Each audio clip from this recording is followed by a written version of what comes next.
Ya Rasulullah, telinga dibalas dengan telinga dan kepala ini adalah bonus ya Rasulullah. Assalamualaikum warahmatullahi wabarakatuh. Alhamdulillah wassalatu wassalamu ala Rasulillah wa ala alihi wa man walah. Jadi hari ini saya nak kongsikan kepada anda semua berkaitan dengan salah seorang sahabat Nabi sallallahu alaihi wasallam yang mana sahabat ini bersama dengan Nabi sallallahu alaihi wasallam ketika mana masih lagi kecil.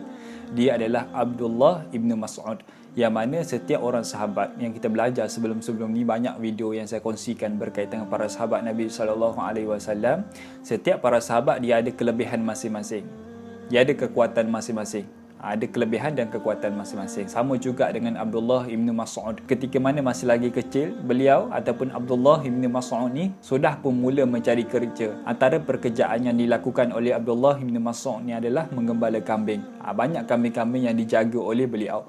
Jadi bila mana beliau semasa kecil, bila mana beliau dapati ada orang-orang kaya yang memiliki kambing yang besar, maka beliaulah akan pergi tanya, adakah tuan memerlukan bantuan untuk saya menjaga kambing-kambing tuan? Ketika itulah dia mengambil upah untuk menggembala kambing yang sangat banyak. Jadi sewaktu kecil, Abdullah bin Mas'ud menghabiskan masa dia untuk menggembala kambing sahaja. Dia dengan kambing. Dan pada waktu itu, Abdullah bin Mas'ud dia tinggal dekat pinggiran kota Mekah. Jadi rutin harian dia adalah pagi dia keluar, malam dia balik. Pagi dia keluar, malam dia balik. Apa dia?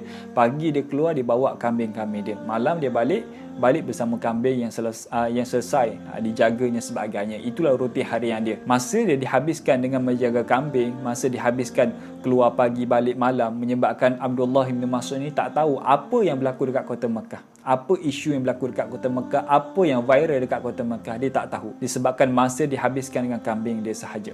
Jadi pada suatu hari ketika mana Abdullah bin Mas'ud ni tengah menjaga kambing-kambing dia, maka ketika itu Abdullah bin Mas'ud dapati ada dua orang lelaki yang datang ke arah dia. Yang mana kata Abdullah, aku melihat dua orang lelaki itu dalam keadaan keletihan dan dalam keadaan kehausan. Saking hausnya mereka, aku melihat bibir mereka tersangatlah kering, kata Abdullah bin Mas'ud.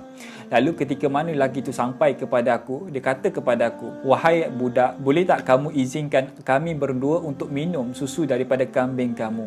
Ketika itulah kata Abdullah bin Mas'ud, wahai tuan, wahai pakcik, sesungguhnya kambing ini semua bukan milik aku dan dia ni ada tuan, maka aku tak boleh izinkan kamu disebabkan kambing ini bukan milik aku. Maka ketika itulah salah seorang lelaki itu kata kepada Abdullah bin Mas'ud, wahai budak, tunjukkan kepada aku yang mana satu kambing betina yang mana masih lagi elok ataupun yang belum lagi mengawan, yang masih lagi dara lah, tunjukkan kepada aku.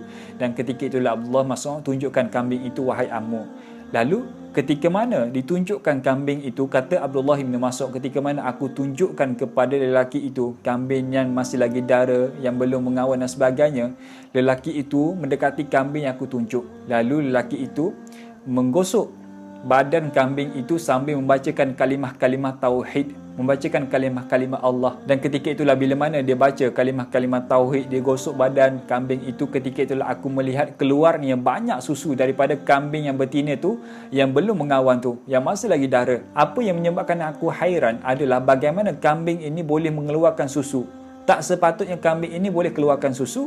Dan yang tambah hairannya aku lagi adalah bagaimana kambing ini boleh keluarkan susu dan susu itu banyak pula. Dan ketika itulah kata Abdullah bin Mas'ud, ketika mana keluarnya susu daripada kambing itu, mereka berdua pun terus minum, termasuklah aku pun turut sama minum air susu daripada kambing yang betina itu. Lalu bila mana selesai saja kami minum dan sebagainya, ketika itulah Abdullah bin Mas'ud minta kepada lelaki tadi, wahai ammu, tolong ajarkan aku bagaimana kamu buat tadi, bagaimana kamu baca, apa yang kamu baca, apa yang kamu gosok dan sebagainya, ajarkan kepada aku juga supaya nanti aku boleh minum juga.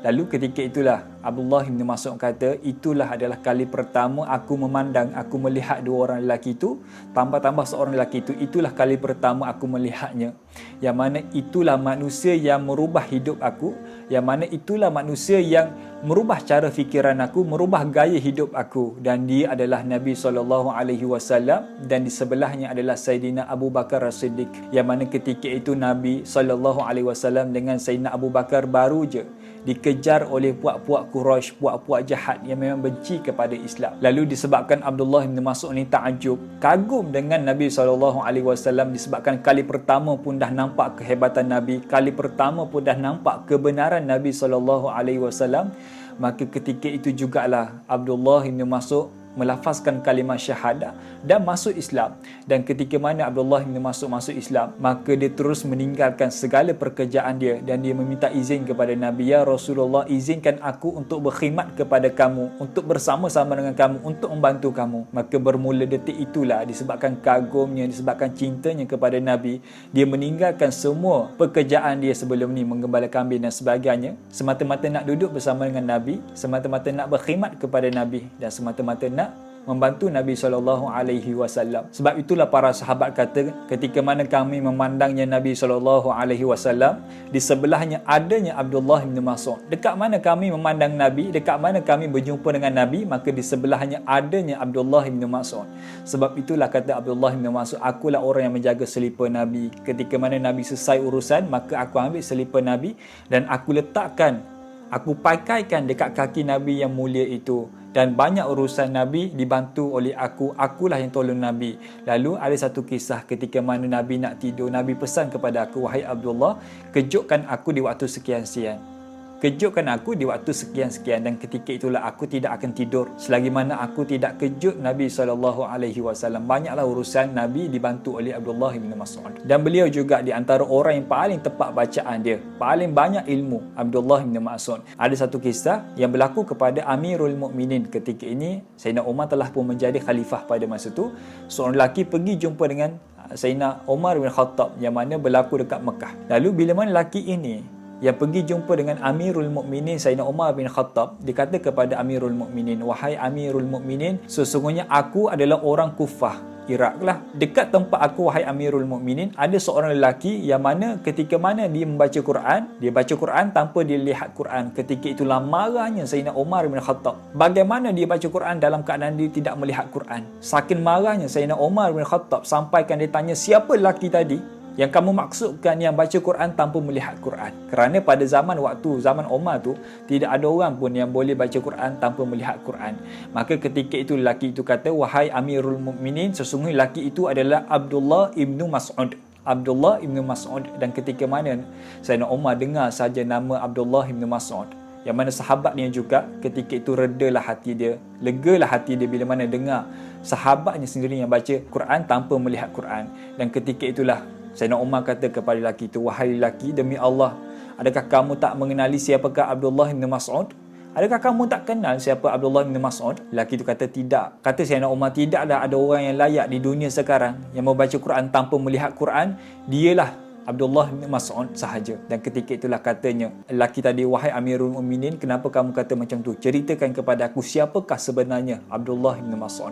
Dan ketika itulah Sayyidina Umar ceritalah sedikit berkaitan dengan Abdullah bin Mas'ud. Kata Sayyidina Umar, "Satu hari ketika mana aku berada dekat kota Madinah, dan ketika itu aku bersama dengan Nabi, dan ketika itu juga adalah Sayyidina Abu Bakar As-Siddiq. Ketika mana kami duduk dalam masjid Nabi, kami berborak, kami berbincang masalah umat, kami susun strategi dan sebagainya, sampailah larut malam, sampailah tengah malam. Dan ketika itu bila mana kami selesai saja bercakap, selesai saja berbincang dekat masjid Nabi, maka kami bangkit dan kami nak keluar. Dalam keadaan kami nak keluar tu, tiba-tiba kami memandang ada seorang lelaki yang sedang solat, ada seorang lelaki yang sedang baca Quran dalam keadaan solat tu. Padahal dalam keadaan ketika itu sudah ramai para sahabat ataupun kesemua para sahabat dah pun pulang, dah pun tidur.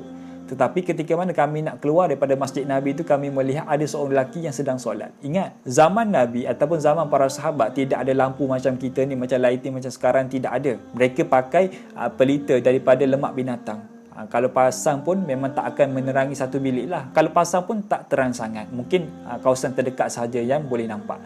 Lalu menyebabkan mereka tak nampak lah siapa yang solat tu. Mereka tak nampak siapakah yang membaca Quran tu. Lalu ketika itulah kata Sayyidina Umar, Nabi kata kepada kami, barang siapa yang nak dengar bacaan yang betul, barang siapa yang nak dengar bacaan yang tepat, dengarlah bacaan daripada Abdullah bin Mas'ud. Nabi puji Abdullah bin Mas'ud. Dan ketika itulah Abdullah yang tak perasan yang Nabi bersama dengan Abu Bakar, bersama Umar tengah memerhatikan dia, sebab kawasan gelap kan. Lalu ketika itulah bila mana selesai sahaja solat, maka Abdullah bin Mas'ud berdoa kepada Allah. Selesai solat, berdoa kepada Allah. Dan ketika itulah Nabi kata kepada kami, "Wahai Abdullah bin Mas'ud, berdoalah kamu. Sesungguhnya doa kamu akan dimakbulkan oleh Allah Subhanahu wa taala." 3 kali Nabi kata macam tu. "Wahai Abdullah bin Mas'ud, berdoalah.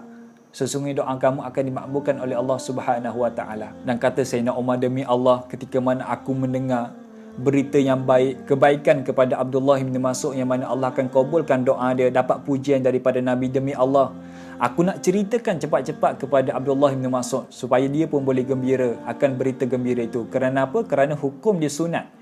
Sunat hukum dia bila mana kita ada berita gembira untuk kita kongsikan, untuk kita sampaikan kepada tuan dia. Dan ketika itulah kata Sayyidina Umar, aku pun terus pergi kepada Abdullah bin Mas'ud. Bila mana aku sampai dekat Abdullah bin Mas'ud, ketika itu jugalah aku melihat adanya Sayyidina Abu Bakar As-Siddiq, yang mana Sayyidina Abu Bakar telah pun mendahului aku. Dan ketika itulah kata Sayyidina Umar bin Khattab, aku ni tak pernah boleh mendahului kebaikan yang dilakukan oleh Sayyidina Abu Bakar As-Siddiq. Lalu itu di antara kisah bagaimana Sayyidina Umar pun kagum kepada Abdullah bin Mas'ud. Dan satu juga kisah berlaku kepada para sahabat Nabi SAW ketika mana mereka masih lagi berada dekat kota Mekah, yang mana para sahabat belum lagi berhijrah dekat kota Madinah. Ketika itu adanya Abdullah bin Mas'ud, adanya Abdul Rahman bin Auf dan semua para sahabat yang lain lah. Dan dalam keadaan mereka berkumpul, mereka berkata di antara mereka tanya di antara satu sama lain, siapakah di antara kita yang berani baca Quran di hadapan puak-puak Quraisy? Sebab apa? Puak-puak Quraisy pada masa tu mereka ni memang anti dengar bacaan Quran. Mereka tak boleh dengar bacaan Quran, sangat-sangat sensitif. Ketika itulah kata Abdullah bin Mas'ud, dia angkat tangan, akulah orang yang berani untuk baca Quran di hadapan Quraisy kafir tu. Aku adalah orang yang paling berani. Ketika itulah para sahabat bila mana tengok Abdullah bin Mas'ud tawarkan diri, para sahabat kata, jangan Abdullah bin Mas'ud, jangan, kamu tak boleh. Apa sebab dia? Disebabkan Abdullah bin Mas'ud ni adalah seorang lelaki yang rendah, dia tak tinggi. Takut nanti kena tumbuk sekali dah pun kritikal, dah pun cedera parah. Takut macam itulah. Maka ketika itulah kata sahabat Nabi, kamu tak boleh. Kamu tak boleh. Maka ketika itulah Abdullah bin Mas'ud kata, aku boleh. Maka dia terus pergi. Lalu bila mana dia sampai saja dekat makam Ibrahim, dekat Kaabah tu, maka dia terus baca ayat Quran. Kebetulan pada masa tu dekat kawasan Kaabah telah pun ada Abu Jahal, Abu Lahab dan kawan-kawan dia yang memang anti kepada Islam. Kena ingat kenapa Abdullah bin Mas'ud pergi dekat Kaabah. Kerana ketika itu Kaabah merupakan tempat untuk dapatkan maklumat, apa-apa berita sahaja kalau disampaikan, kalau diberitahu dekat Kaabah, cepat berita itu akan viral satu Mekah. Kalau buat sesuatu yang pelik, kalau buat sesuatu yang lain daripada orang lain, nakkan perhatian, maka pergilah dekat Kaabah. Maka sesungguhnya masyarakat Mekah akan tahu, masyarakat Mekah akan tengok apa yang mereka lakukan. Lalu bila mana sampai dekat makam Ibrahim, dekat Kaabah tu, maka dia baca ayat-ayat Quran. Siapa? Abdullah bin Mas'ud. Dan ketika itulah bila mana didengari oleh Abu Jahal. Abu Jahal pun bawa geng dia dan terus pergi kepada Abdullah bin Mas'ud. Tak sempat dihabiskan satu surah, Abdullah bin Mas'ud dipukul, dibelasah oleh Abu Jahal and the gang. Tak cukup dengan itu, Abu Jahal memotong telinga Abdullah bin Mas'ud yang menyebabkan kesakitan yang sangat. Ketika mana dipotongnya telinga Abdullah bin Mas'ud, ketika itulah dia menangis kesakitan. Dia pergi jumpa Nabi, para sahabat yang lain. Dia ceritakan kepada Nabi apa yang berlaku kepadanya. Ketika itulah para sahabat menangis. Sedihnya para sahabat melihat kelakuan Abu Jahal kepada Abdullah bin Mas'ud. Dalam keadaan ketika itulah turunnya malaikat Jibril alaihi salam. Malaikat Jibril turun dalam keadaan ketawa. Maka Nabi lihat, Nabi tanya kepada Jibril, wahai Jibril, apa yang menyebabkan kamu turun pada hari ini dalam keadaan kamu ketawa, sedangkan Abdullah bin Mas'ud dalam keadaan kesedihan, dalam keadaan kesakitan disebabkan dipotong telinga dia oleh Abu Jahal, disebabkan dia baca ayat suci Al-Quran. Lalu bagaimana kamu boleh ketawa, wahai Jibril? Ketika itulah Jibril kata kepada Nabi, wahai Muhammad, satu hari nanti kamu akan tahu apakah maksud ketawa aku pada hari ini. Maka kita tengok balik bila mana sahabat Nabi berpindah ke Madinah, berlaku peperangan Badar 10 tahun kemudian lebih kurang. Dalam peperangan Badar, bagaimana Nabi perintahkan Abdullah bin Mas'ud, wahai Abdullah, kamu stay dalam khemah dulu, jangan keluar selagi mana aku izinkan kamu keluar. Bila mana aku isyaratkan kamu keluar, ketika itulah kamu baru boleh keluar. Sebab apa? Sebab Abdullah bin Mas'ud ni dia tak tinggi kan, dia rendah. Takut bila mana join peperangan, takut dia orang tak awal kena serang dan sebagainya. Lalu bila mana dalam peperangan Badar, maka Nabi bagi isyarat kepada Abdullah, wahai Abdullah, pergi cari Abu Jahal, adakah dia masih lagi hidup ataupun dah mati. Apa sebab dia? Sebab Abu Jahal telah pun ditusuk, telah pun dicederakan oleh dua orang budak. Budak yang saya dah buat video sebelum ni, boleh pergi tengok. Maka bila mana Abdullah bin Mas'ud cari je Abu Jahal kat mana, ketika itulah dia melihat Abu Jahal masih lagi hidup, cuma cedera parah. Ketika itulah Abdullah bin Mas'ud menamatkan riwayat Abu Jahal, lalu diserahkan kepada Nabi, ya Rasulullah, sesungguhnya aku telah membunuh Abu Jahal dan aku telah memotong telinga dia dan aku telah memacung kepala dia. Ya Rasulullah, telinga dibalas dengan telinga dan kepala ini adalah bonus ya Rasulullah. Ketika itulah ketawa para sahabat dan turunnya malaikat Jibril alaihi salam. Turun malaikat Jibril alaihi salam dan kata kepada Nabi, "Ya Muhammad, adakah kamu masih ingat kenapa aku ketawa dulu?" Maka ketika itulah Nabi dah faham. Rupa-rupanya Allah dah sampaikan, Allah dah bagi tahu kepada Jibril alaihi salam apa yang akan berlaku kepada Abu Jahal. Disebabkan kelakuannya kepada Abdullah bin Mas'ud yang mana memotong telinga, maka dia pun akan dibalas dengan memotong telinganya juga. Jadi itu di antara kisah yang berlaku kepada Abdullah bin Mas'ud. Yang di antara sahabat Nabi yang banyak juga bersama dengan Nabi ketika mana masa lagi kecil, bersama-sama Nabi dalam keadaan kesusahan, bersama-sama Nabi dalam keadaan dihina, dipulau oleh masyarakat Mekah ketika itu.